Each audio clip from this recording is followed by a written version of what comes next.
partout ici face à Orléans, ça va être... Hein Nicolas. pas Didier. Nicolas, Non, il arrive Didier, il arrive.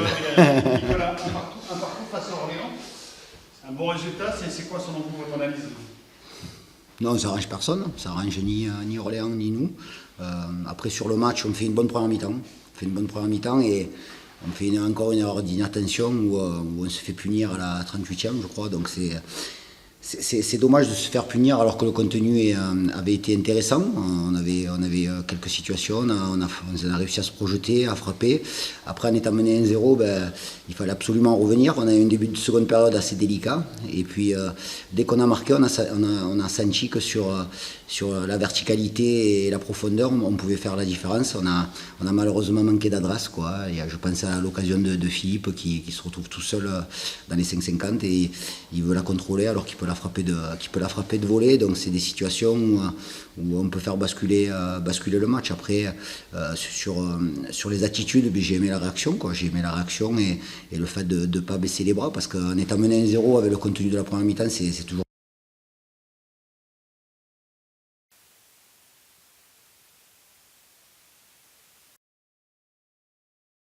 difficile. Donc l'équipe est restée.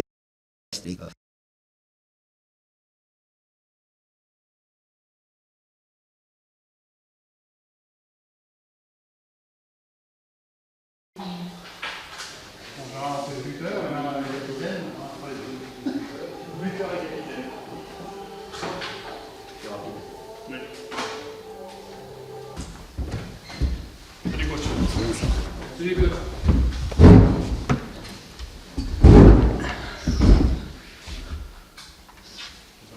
Ouais. On est bon? Ça a l'air pas mal. Allez, Didier, un partout ici face à Orléans, ça va être...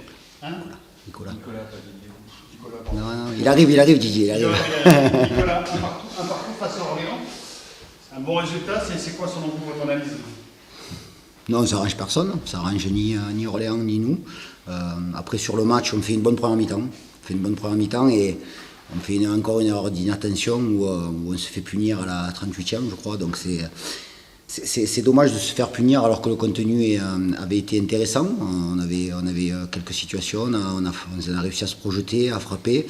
Après, en étant mené 1-0, il fallait absolument revenir. On a eu un début de seconde période assez délicat. Et puis, dès qu'on a marqué, on a senti que sur la verticalité et la profondeur, on pouvait faire la différence. On a malheureusement manqué d'adresse, quoi. Et je pense à l'occasion de Philippe qui se retrouve tout seul dans les 5,50 et il veut la contrôler alors qu'il peut la frapper de volée. Donc c'est des situations où on peut faire basculer le match. Après, sur les attitudes, j'ai aimé la réaction, quoi. J'ai aimé la réaction et le fait de ne pas baisser les bras, parce qu'en étant mené 1-0 avec le contenu de la première mi-temps, c'est toujours difficile. Donc l'équipe est restée mobilisée. Ça peut être un bon point de prix à l'extérieur quand vous êtes performant à la maison, c'est pas le cas pour le moment. Ouais. Ça va peut-être sourire un jour. J'espère bien. Là, il y a un gros morceau qui arrive puisque c'est Auxerre. Donc il ne faudra pas faire de complexe par rapport à ce genre d'équipe, mais effectivement, notre salut passe par des performances à Gaston Petit. Il y avait un schéma assez audacieux finalement, parce que les 3 joueurs offensifs plus un 4e derrière, c'était plutôt audacieux encore une fois. Ouais, y a deux façons de voir les choses, où on essaye de résoudre les problèmes, ou où on essaye d'imposer. On avait décidé d'imposer par rapport aux joueurs qu'on a et par rapport au comportement qu'ils peuvent avoir. L'idée, c'était de poser des problèmes et de mettre beaucoup de verticalité avec la capacité de faire des courses de Philippe Kenny et de Alexis Gonçalves avec le jeu combiné de Elia Chorev. Donc il y a eu des choses intéressantes. Après, il manque toujours ce dernier geste ou cet avant-dernier geste qui permet de concrétiser des situations, de transformer des situations en occasions, de transformer des occasions en but. Finalement, les deux équipes ont marqué dans leur mauvais temps de jeu. Ouais, c'est vrai, puisque nous on encaisse le but alors qu'on avait la maîtrise, quoi. On faisait une bonne première mi-temps et on égalise alors que les 10 premières minutes de la seconde période ont été délicates. Après voilà, c'est bien de revenir, mais les joueurs étaient conscients que sur ce qu'on a proposé, on aurait pu espérer mieux en gommant ces fautes d'inattention. On a été 3 fois en danger sur 3 rentrées de touche, donc c'est simplement des fautes d'inattention. La bouteille à moitié pleine. voilà, la moitié pleine, la moitié vide, ouais, on va pas faire de méthode couée, mais ouais, on va regarder surtout les attitudes, quoi, surtout la faculté de résilience des joueurs. Ils ont rien lâché. Et puis j'ai aimé les paroles d'Opa Sanganté, de Yannick Mbonné à la fin du match dans le vestiaire. Ça prouve que c'est des garçons qui sont complètement mobilisés. Il y a un garçon comme Alex Reynaud qui a eu des mots assez forts avant le match, et c'est un garçon qui joue pas, donc c'est important que les cadres du vestiaire, je parle même pas des cadres du terrain, les cadres du vestiaire et ceux qui connaissent très bien le club et qui ont beaucoup travaillé pour monter en Ligue 2 et pour rester en Ligue 2, c'est bien qu'ils fassent passer des messages. C'était quoi ces paroles en quelques mots? Non, simplement une prise de conscience, de dire que les points, on ne les ferait pas cadeau et qu'il fallait aller chercher avec des mots forts. C'est-à-dire que un groupe est composé d'individus et il faut qu'absolument la majorité, voire la totalité, mais la totalité c'est de l'utopie, pense au collectif et pense à la trajectoire de la Berrichonne de Châteauroux pour cette saison et pas aux trajectoires personnelles. Donc c'est bien de faire quelques piqûres de rappel de temps en temps. Quand on est jeune, on peut avoir de temps en temps l'esprit qui s'échappe un peu, donc c'est bien que les patrons du vestiaire remettent les choses à plat, et puis c'est bien de se parler avec des mots d'hommes, c'est très bien. Le changement, pourquoi tu sors ces coups Non, je vais vous dire. Alors, Opa est quelqu'un d'important au milieu, et puis il a la faculté quand il joue derrière de pouvoir rattraper des coups dans la profondeur. Voilà. Et donc, comme il fallait à un moment donné se livrer et aller chercher un peu plus haut, on savait qu'on allait laisser de l'espace dans notre dos, et Opa a cette faculté avec Yannick, qui se connaissent très bien, donc cette faculté de couvrir les espaces dans notre dos et dans les ressorties de balles. C'est quelqu'un qui peut nous apporter dans la relance, et puis le fait de faire entrer un milieu comme Valentin, ça permettait à Rémi Moulumba d'avancer d'un cran. Donc c'est effectivement un choix qui était dans l'idée d'avoir une meilleure maîtrise du ballon et contrer les contre-attaques d'Orléans. Vous avez eu peur de terminer à 10 aussi, peut-être Non, pas ce soir. Non, pas ce soir. Pas ce soir, non. Je sais pas à quoi vous faites référence. Par contre, zone de séquence peut-être.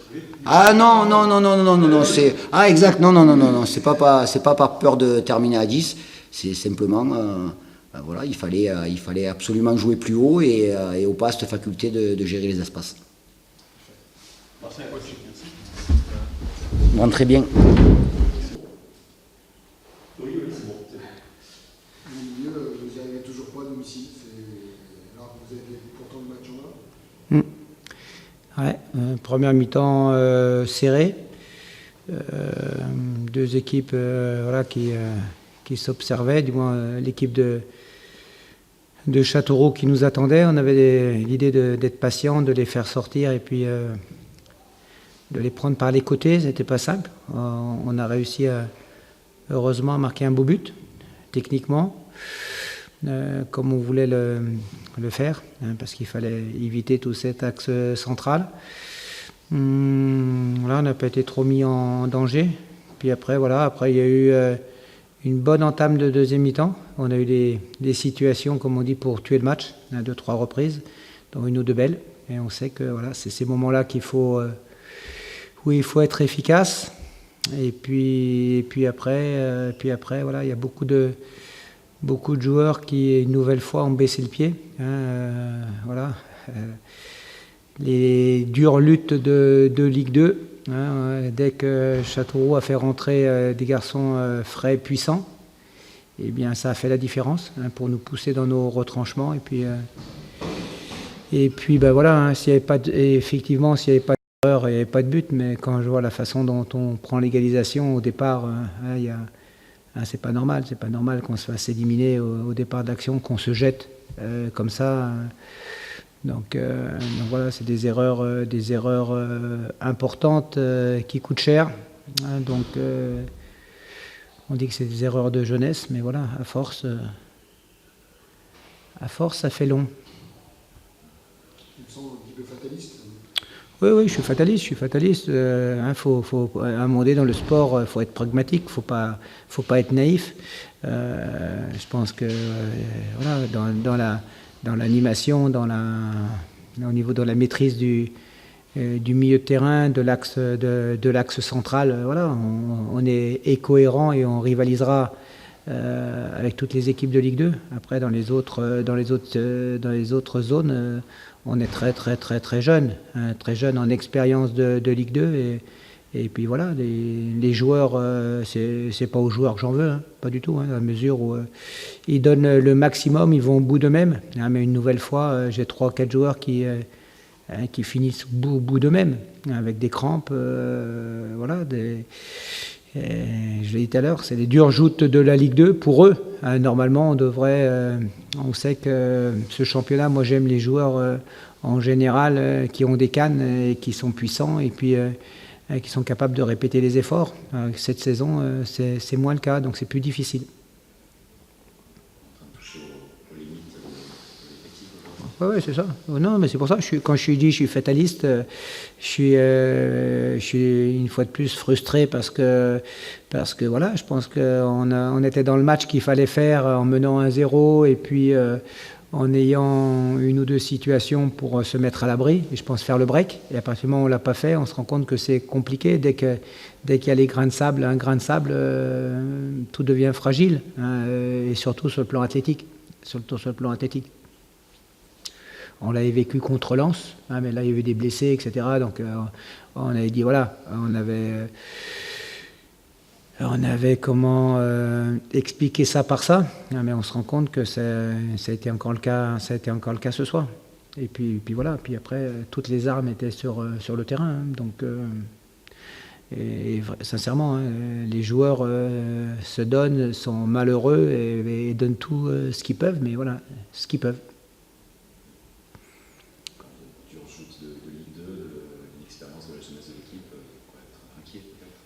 Oui, ben, il va falloir travailler, il va falloir récupérer rapidement.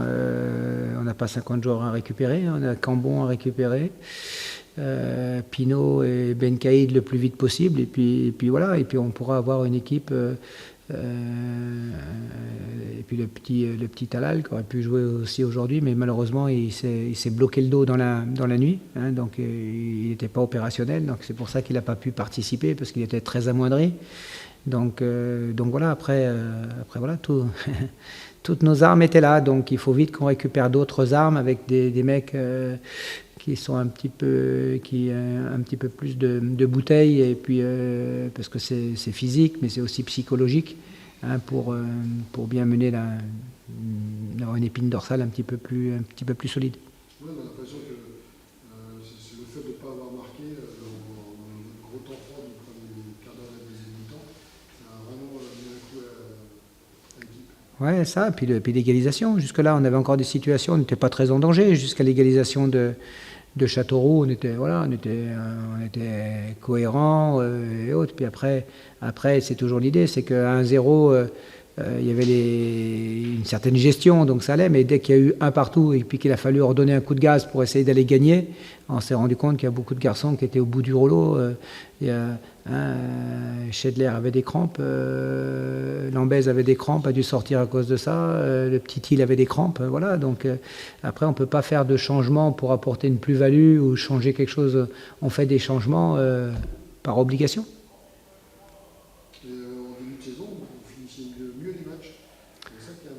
Ouais, mais parce que les terrains sont un peu plus secs, parce qu'il y a un peu plus de fraîcheur au niveau des joueurs.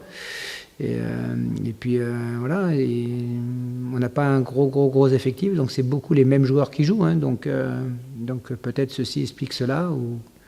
Puis voilà, et puis il y a la découverte d'un championnat avec la pression des résultats, avec ça bouffe aussi du gaz et autres, peut-être. Mais il y a on a déjà vécu ça, hein, quand on était bien dans nos matchs, il y avait un certain nombre de joueurs que je viens de citer.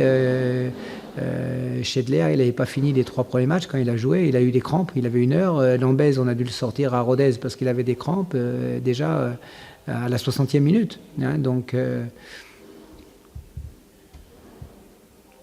nous on le sait, au quotidien on le sait, on voit, hein, dans le travail, etc. On sait que c'est pas une équipe qui a voilà, c'est une équipe qui doit aussi s'aguerrir Hein, on parle du niveau, souvent on parle de foot, de stratégie, de tactique, etc. Mais nous aussi, on doit aussi s'aguerrir sur le plan athlétique. Prendre la taille, ce sera difficile, mais du volume de jeu, de l'intensité.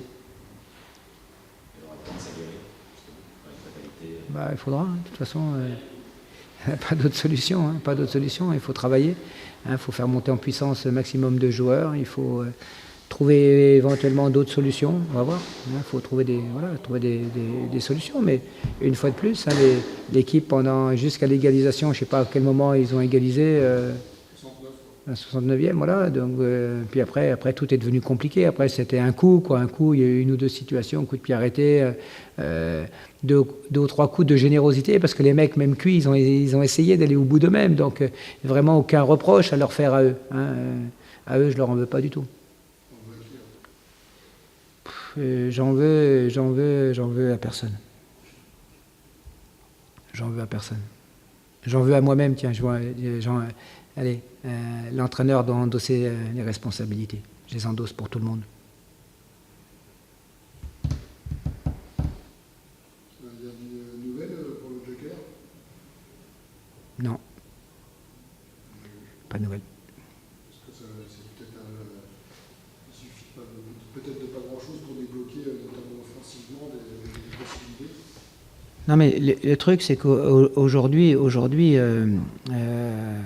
on est l'équipe, mais on le sait, hein, c'est comme ça, c'est un constat, hein, c'est pas une critique, hein, c'est voilà, le constat, mais il est brut, il fait mal à la tête de l'entraîneur tous les jours, parce qu'on doit réfléchir à des entraînements, on doit réfléchir à une équipe, on doit faire des choix tout le temps, et on sait qu'on n'a pas beaucoup de choix. Voilà, il faut faire, comme tu disais, il faut pas perdre de temps, essayer de faire avancer ces garçons-là dans la lutte. Après, sur le plan athlétique, il y a des joueurs qui ont une certaine caisse et d'autres qui ont une autre caisse. On a, par exemple, que ce soit très très clair, et quand on fait une équipe, c'est très très important, très très très très important. Et entre les volumes, les distances et nombre de sprints qu'on faisait l'année dernière à l'entraînement et cette année, c'est pas du tout le même type d'équipe qu'on a hein, depuis 2 ans. Donc voilà, donc il faut faire avec. Et aujourd'hui, dès qu'il nous manque 2 ou 3 joueurs, et bien et que tous ces jeunes joueurs d'expérience ou en même temps avec ce profil-là sont sur le terrain, il peut y avoir des bonnes périodes, des bons mouvements, etc. Hein, parce que c'est des bons garçons et c'est des bons footballeurs, mais on sait qu'il peut manquer un bout à un moment donné. Donc voilà, j'avais déterminé, j'avais dit qu'attention à l'équilibre de l'équipe, notamment dans le domaine athlétique. Voilà. Et aujourd'hui, on est dedans. Donc il faut vite on récupère tout le monde pour apporter surtout de la fraîcheur. Mais les garçons qui vont rentrer, je pense à des garçons comme Pinot, comme Ben Caïd, ils vont avoir ce qu'on voit avec Efestion actuellement, le manque d'activité. Hein, ça veut dire manque de rythme, il faut du temps et on n'a pas beaucoup de temps. Donc voilà, c'est un peu le cercle vicieux. Mais on va trouver des solutions.